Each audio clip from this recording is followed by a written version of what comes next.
So I'm working on this 99 Nissan Maxima and disconnected the battery because I pulled out the ECU, the engine control unit. And the reason I did that, this is the reason I pulled out the ECU.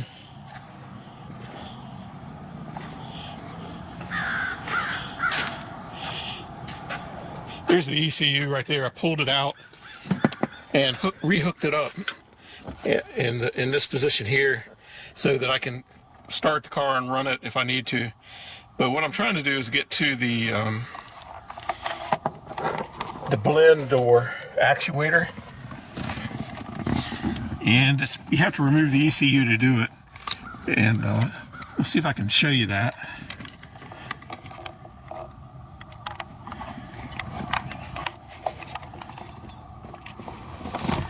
It's real tight quarters. It's right in here. This is sort of in the way of one of the screws, but it's right behind there. There's 3 wires running to it. So I'm going to drop that down. It takes a Phillips screwdriver, and I've got a special Phillips screwdriver I'm going to use. It's a 90-degree ratcheting that hopefully will help me get that done. And I'm also just going to leave the ECU in this position for a while because I might be troubleshooting the fuel injection and the sparks, and I want to back probe these wires here on this connector just to try and figure out what's going on with that. So for now, I'm just going to leave it in the floor like this while I work on it. And to get the ECU out, I had to remove it from this bracket here, and that was the hard part. I'll show you about this bracket. So this is the orientation of it in the car. This is the ECU slides up under here, and there's 4 bolts that are 8mm that hold the ECU up under this frame here. And the ECU has to slide out from this way because you see over here there's a ledge that prevents it from coming that way. And this bracket is tied down to the floor by 2 10mm bolts here. And there's also this sliding bracket here in the back that you have to pivot that into the receptacle and then line up these holes and bolt it down. But the trick is there's some cable harnesses that are attached to this in several places. There's one here, which wasn't too hard to get to. There was one here, which I just destroyed from the back to get it out of there. And this one here, I just clipped the zip tie so you can see it was in there like that. And then there was a cable assembly snapped into the back here. You couldn't see it, but it was back there. And I was just able to come back here with a screwdriver and go in there and pry that and pop that loose. And then there's all these pieces here that stick up, make it pretty difficult to deal with, and they don't seem to serve any purpose. So I might zip those off when I go to install that, just to make life easier down the road. And so these are the tools I'm going to use to remove the blend motor. Probably going to rely on this 90-degree ratcheting Phillips.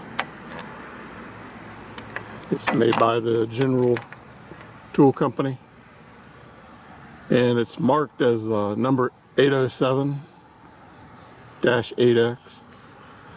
Used it quite. You can change the for tightening or loosening. And it's also got a flat blade on this side. I'll try to use these if I got enough room. It's faster, but this will get the job done. So we're looking in from the driver's side footwell, and with the ECU removed, you can see there's some room there. I've got 3 screws to remove, and you can see there's a little white connector there with 3 wires, blue, black, and white, coming out of it. And so I'm going to reach in there and remove those screws and drop that motor down and see if I can fix that. I'm not going to try and film it because it's pretty tight in there. I think all you'd see is my hands.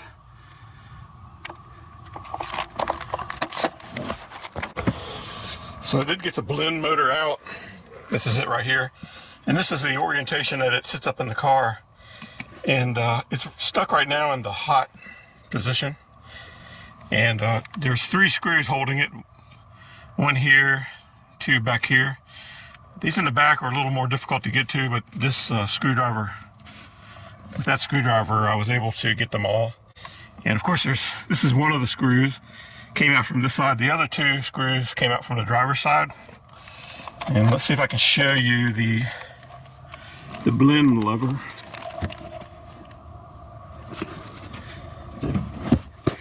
It's very freely moving. Let's see.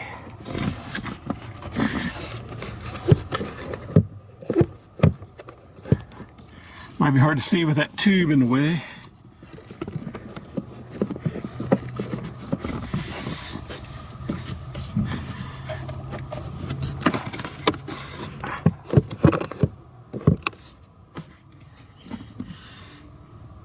But it easily moves. I'll try to show you from the opposite side.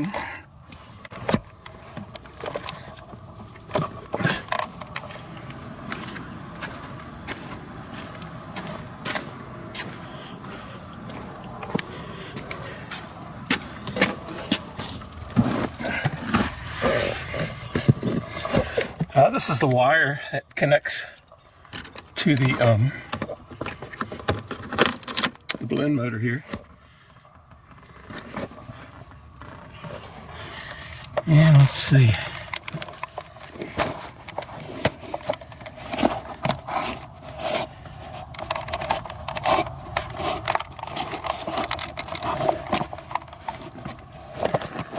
It might be hard to see.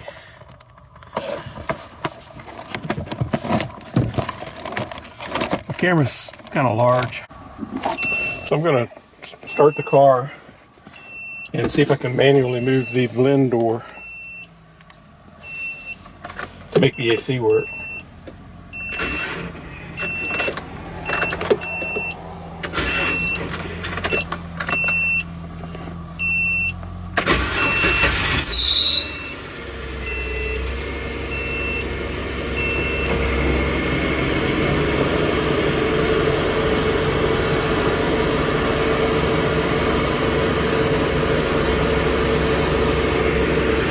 Yeah, I already feel it. I feel the AC working already.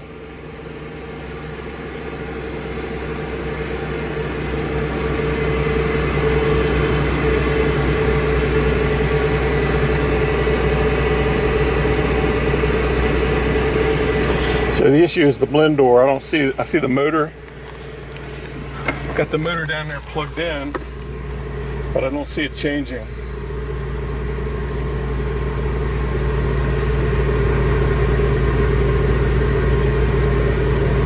So that's definitely the problem.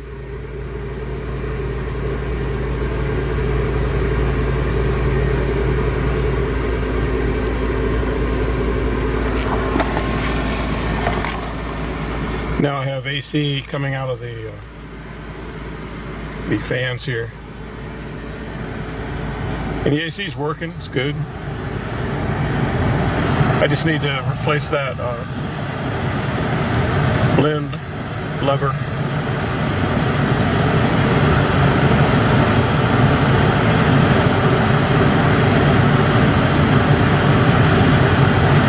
And from the sound of it, it sounds like I need a starter too.